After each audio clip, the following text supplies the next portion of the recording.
Hi, and welcome to this episode of Great Minds Print Alike, where I get the opportunity to speak to great minds in our industry and our business, and also Jon Bailey, about all things marketing. So today, Jon, we've been talking about this a lot. Got my arms folded. You have. You're very defensive to see what's coming. Very defensive.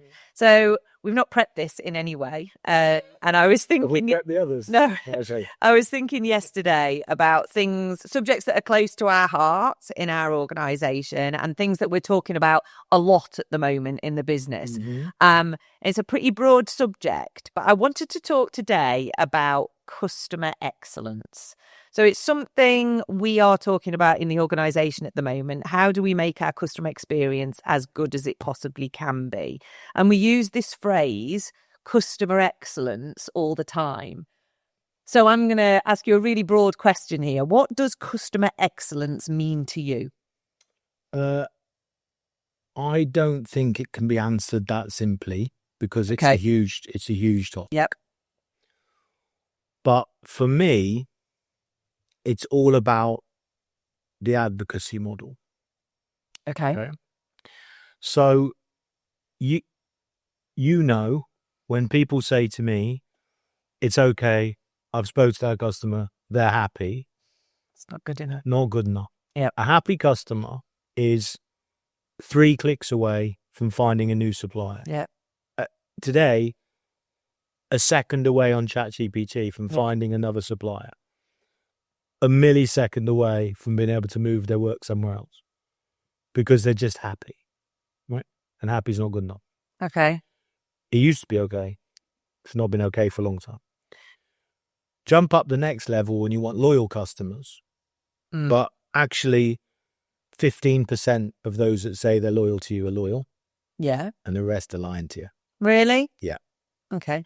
Because it's easier to tell you they're loyal to you and then go back to happy 3 clicks away and find someone else. Yeah. Okay. And that's all part of convenience and how easy it is and all that kind of stuff. But that's the current stat. 15% that say, oh, I'm really loyal to that brand. You think about when you think about like what you buy or clothes or restaurants. Yep. I love that restaurant, really loyal to that restaurant. You only need one slightly bad experience. And you look or another restaurant coming around the corner that sends you an offer that day. Or you walk past on the way and you see a new opening soon. You go, oh, I'm going to give them a shot. If they're any good, even though you're loyal to that place, that restaurant, that brand, you've gone. Right? Okay. So it's very easy. So what you have to do is get to the next level up, which is an advocacy. And for me, the way I describe advocacy is people who talk about you in a positive light when you're not in the room, no matter what. And if you think I've had calls over the years, and I'm very proud of it. We get calls from competitors, or I meet them at an event, and they say, "What are you doing with that customer? What are you doing with that staff member? Because I've tried to poach them, I've tried to speak to them, I've undercut you, and they just say to me, no, we're not moving from Precision Proco because of how they look after us." And that is, for me, is an advocate, because we're not there to defend ourselves. Of course, yeah. And they can do it. And I talk about it as if you're at a dinner party, right? So if you're at a dinner party and someone says, how's your week? And they go, I've had a terrible week. And you go, what happened? They go, my printer messed up all my work and I've had a nightmare and my exhibition was ruined because of it and blah, blah, blah. And the other person at the dinner party goes, oh, you should speak to Jon at Precision Proco. You should speak to Helen at Precision Proco. You should speak to Chris at Precision Proco. They are awesome. That's an advocate because they're doing it. And for me, is how do we get customer excellence is about creating the advocacy model where people talk about you in a positive light when you are not, when they don't have to. Yeah. And they get what you're doing. So practically, how do we turn someone from a loyal or happy or loyal customer into an advocate? So an advocate requires you to go past doing a good job. Yeah. Go past satisfactory into an emotional connection. Okay. So you need to create an emotional bond between you, your customer, and your business, for me. Okay. So they feel part of the business. They feel responsible for the growth of the business. They understand where the business is going. They know what the business can do. They get ideas from the business. They feel a connection with the business. So that's interesting. You're basically saying it's it's about the job that we do for them, but it's also about them feeling, I suppose, aligned to our purpose as an 100% aligned to organisation. purpose and behaviour and what we value. Okay. And who we are as people. Yeah. And they have to be proud to be, for their business and them as individuals, they need to be proud to be associated with Precision Proco and what we stand for as a business and people. Yep. And they also have to feel like we are developing with them and we understand what they want from us, and they have to be engaged, and we have to be talking, are we developing the right products for them? We talk about like new ideas. We need to be taking new ideas. And no one's ever left you for taking a bad idea. Yeah. Right? So we need to be taking good ideas all the time. We have to be doing the advisory council work that we do, where we're actually bringing them in and saying, look, we're thinking of developing down this route. What do you think? Because then they feel a part of the direction that we're going in. And actually, why would that be a wrong direction for us to go in if they've been part of that decision-making process? You got to be the best quality. That's a given. Quality is a given. Yeah. Oh, we got the best people. That's a given. Oh, we got the best. That's a given. So price, quality, the triangle of service. Everything's got to be right. Yeah. Of course, on its own. Yeah. That's good. But if you drop that a bit, but people are emotionally connected to you, they allow you to improve. They give you more chances to get it right. But also, you have more chance of getting it right because you understand what you're trying to do and what's expected of you. And I think that is really important. And I also think if you have that emotional connection where you have that personalized service and personal relationship, you then start talking with more confidence and more clarity and being more open in your communications. At the end of the day, it's setting expectations, because we don't always get it right. We can't always hit the SLAs. We work at breakneck speed. We're manufacturing on demand. We're producing products. We're not picking from stock. We're producing products in 2, 3, 4, 5, 6, 7, 8 hour SLAs in the millions, on the fly, automatically. It's not easy. And in order to get that right for everybody, you've got to understand the channel, and you've got to have an open communication. And I think that when you have a connection with the customer that is really open and really honest, and you're in a partnership properly, you are more confident in talking. And with clarity. You talk about, a lot of what we do now is automated. So, particularly in the print on demand world, those orders, so to speak, are coming into us automatically. Nobody's phoning in and placing an order anymore, or they are in commercial, but not necessarily in our print on demand side of the business. So we don't have the same touch points to create that. We have to make those touch points. Okay. Right? We have to make those touch points. We need to be ringing and saying, we've got all your orders today and they're all going out. We need to be taking photos of the jobs coming off the press and send it to them and say, look how amazing these look, right? We need to be, like before, engaged in a process. None of us go home until we know the jobs are out. So that's part of our DNA. Yeah. So it's different. The touch points are different. The way we connect is different. Yep. There is a lot less phone calls. There is a lot less, events. There's a lot less Christmas parties where you get that world has changed. But has it changed that a customer wants to know that you're on it that day? Yeah. You've been on it that night, that everything's gone out before you've gone home, that it looks great, that you've seen it get on the back of a van. Yeah. Has that changed? Has the 2 a.m. stress question from a client changed when they wake up and go, is my job going to be there tomorrow? That hasn't changed. No. So we need to... Am I going to get loads of consumers ringing me tomorrow because the books haven't gone out? That hasn't changed. I've got to hope that stuff's there for that event that I've got to be at 8 a.m. because I didn't hear from the guys, and I know they said it was going out, but actually...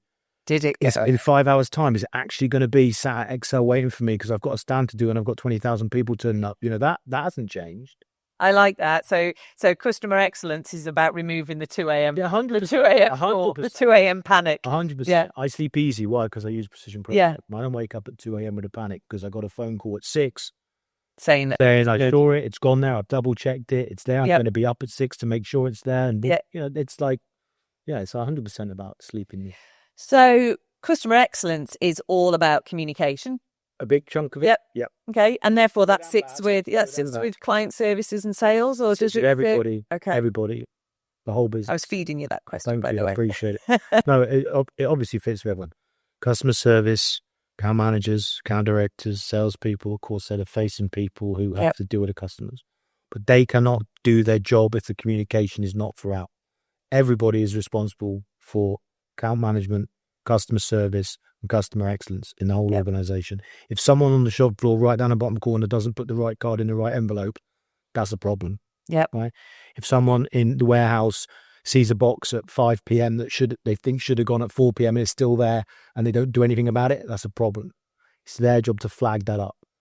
Right? So it's everyone's job to make sure. It's a bit like we talked about in the previous bits that we've talked about doing the bit extra. Yeah. And we talked about the working from home debate in one of our shorts. Yeah. About making the next person's job easy. Yeah.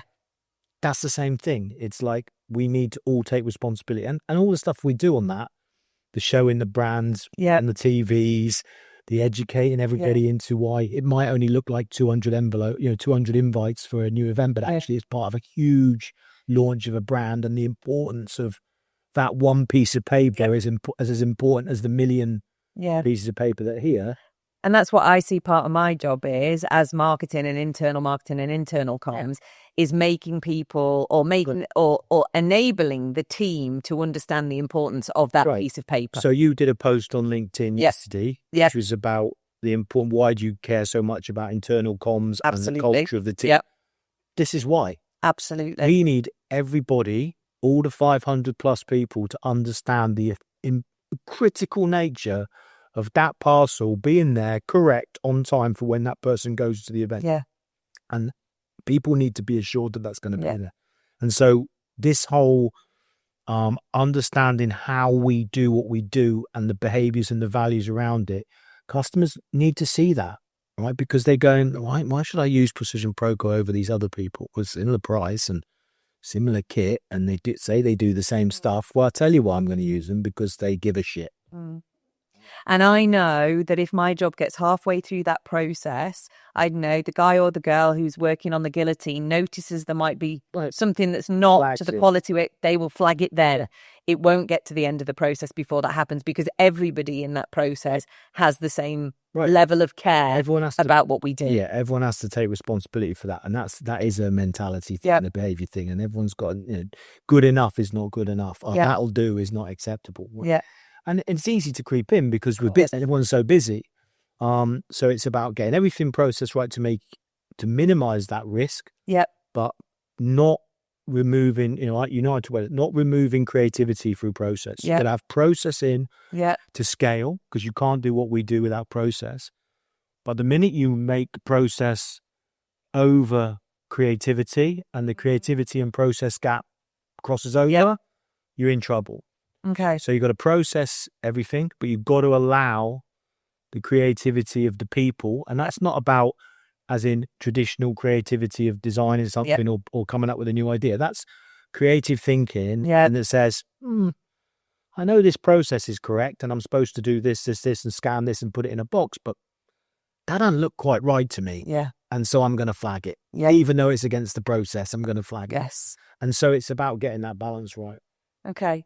As well. And I guess for me, it's about, and we can talk lots about brand values and that kind of stuff, but for me, it's about how you come into the building, how you come into the office, how you present yourself. And I don't mean what you're wearing. I mean things like, when you walk into the building in the morning and say, for example, there's a visitor walking in behind you. How do you welcome them? How do you approach that? For me is, we talk about customer excellence, but actually it's just about behavioral excellence. Yeah, it's what you should expect as part of your DNA. We talk about, and I'll try not to swear, but we talk about working hard to make it look this casual. Casual, But it's not easy to make the environment casual and for people to feel at home. And what I'm most proud about is when people visit us, customers come, new employees come, friends, suppliers come, partners come. Everyone says, I love coming to see you guys. You make us feel so welcome. We don't feel like a supplier. We feel like part of the supply chain. Yeah. We come into work for you, whether we're a new customer or old customer. It's just a nice environment. That doesn't come from one person or two people. That comes from being part of the DNA, being welcoming and letting people. And you're right. As you know, I was a customer for many, many years. And we are good at making it look dead easy, but there's a huge amount of hard work goes into those small details. Every detail, where you're sitting in the meeting room, who's sitting where, meeting rooms being ready when you turn up, all those small details, those little things that make the difference between exquisite customer service and standard service. If you go to a restaurant that's exquisite, or you go to a boutique that's exquisite, you feel wow. Yeah. But sometimes it can be over-engineered, so you feel out of place, you feel awkward. Yeah. So it's not about making you feel awkward or on stage, Yeah. but at the same time, it's about making you feel wanted. Yeah. And when you turn up somewhere where people want you, regardless of what their role is, and the room is set because they're waiting for you anxiously because they're keen for you to be there, and it's not rushed, and it's the subliminal impact of that is enormous. Yeah. And even to a point of the stuff you talk about when people arrive, about how they do it's enormous. It makes a huge impact on exquisite service, and it makes people go, do you know what? These actually want my business. They want to work with me. They care about what they do. They're passionate. They have the right values. They care about the world. They care about people's mental health. They care about doing the right thing. They always pushing themselves and learning. And actually, these are kind of my people, and these are the sort of people I want to do business with, because there's a lot of people you don't want to do business with out there anymore, right? And I think if you want to sum up, exquisite customer service is being the business that people want to do business with. So go right back to the beginning, when when you took over the business that was Proco at the time, production company as it was, what was the first thing you did to create that feeling of exquisite customer service? I think, to be fair to the guys at production company, Mark Schofield, Graham Congreve, Richard Green, Richard Timms, that was in their DNA anyway, which is why I loved it. And why I found my home with them was because they had that in their DNA. Where I think we changed it up was when we scaled and we moved up to new buildings and and we started ramping up. And we did a lot of things like transition zones. We spent a lot of time learning from Disney about creating magical moments. And we had transition zones, like we say, Mickey Mouse or Cinderella can't have a bad day. If you're a kid at Disney, I can't have a bad day. You're a kid at Disney and you walk up to Cinderella and he goes, "Fuck off, kid." That doesn't work, right? They've got to. So they have a transition zone where they turn up for work and then they get their gear on and then they have to walk through and it says, "Now you're at Disney." The show goes on. So we did stuff like that where we set transition zones. So come into it, you can have a bad day. You can have a bad journey in, but when you're here, take 10 minutes and then we transition into work and we're part of the DNA. So a lot of things like that, but then also just a lot of stuff about driving through the detail, the 90-day plans, the expectations, the clarity, and just making people realize how important it is. And I think then these things you set in motion, these small things, these small changes, and that grows, and behavior breeds behavior. And if you're, those small little things make people feel then maybe empowered to change small little things themselves. And there's definitely that, but then there's also, it's doing the right thing and it's good, right? And it's fun. So back to the other thing about organised fun. But actually, it's good to do a good job. I think you have that DNA where we talk about, thank God it's Monday, right? I'm not sure we've necessarily nailed the thank God it's Monday on a Sunday night. I can't wait to go to work on Monday. But the ethos and idea behind that is actually key, because I genuinely think pretty much everybody in our organisation, I'm not going to say everybody because it's impossible to say that everybody was that. I genuinely am so proud and impressed by the team across the whole group. People want to go home having done a good job. That's it's simple. Nobody comes in and says, "Today I want to do a bad job," do they? Everyone wants to come in, do a great job, deliver for customers, and go home feeling like they've done a brilliant job that day. And I love that because that's fundamentally it, right? That we take pride in having done a good job. No one wants to go home going, "Oh man, I've let that customer down today. I didn't do a good job." And that's how people feel. I know they do, and because we sometimes do.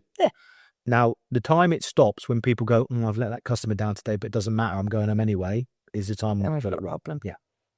So, what are the things that you think we could do better? Oh, we can do loads better. We do loads well. We do loads well, and I'm glad that you've asked that, because I'm going to put that on record, because I maybe don't say that enough to people, because my expectations. Very well. Yeah. We need to raise it to the next level again and keep pushing it. We always need to keep pushing it. I think we need to, every now and again, I think you need to come back to basics and go, okay, maybe we're not phoning people enough. Maybe we're not just doing the Yeah. basics enough. Maybe we've forgotten the easy to do, easy not to do stuff, Sure. which I think is the key to it. Yeah. I do. Easy to do, easy not to do. That's what separates number one, Yeah. number two. Yep. The company that does the stuff that's easy not to do, Yep. the phone call, Yeah.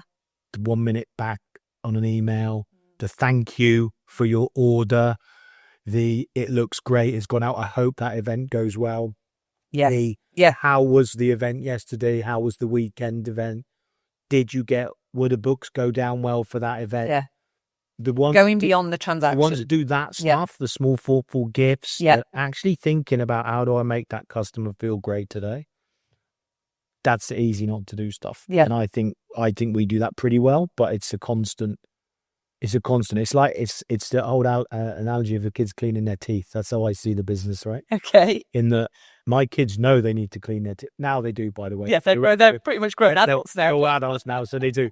But when your kids are growing up, your kids know they need to clean their teeth every morning, but you clean have their teeth every night, but you have to tell them to clean their teeth, and they know what they're doing, and then they go and do it. And then one day, they just do it.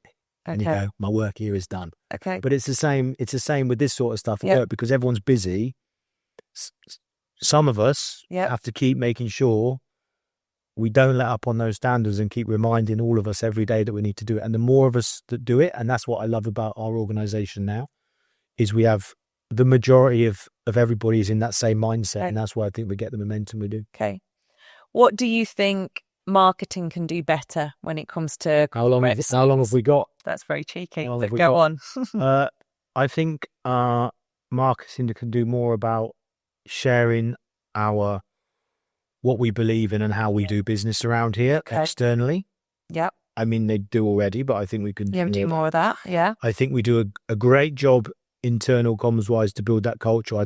It's difficult to get engagement in it. I understand that, and it's difficult and frustrating when people go, I didn't know about that, or maybe you should have communicated more. I think we do a lot. It's all over the place. Yeah, but I think what we have to do, and I think what marketing has to do on that, is look at themselves. Well, actually, if people are saying that, then that's in the eye of the communicator, and that's what I believe. If people are confused by what's been said, that's not on them. That's on the person who's communicating. So how do we change the language of how we're communicating internally to make sure we get more people onto our Work Vivo and in? And I think we just have to make sure we align on that exquisite piece. On what can marketing do touch point wise to support that process. So it's not all about going and getting new leads. It's not all about internally. It's also about saying, let's, like the cards we do with the small thoughtful gifts and all that sort of, how can we do more of that kind of all those touch points that just add that emotional connection to it, which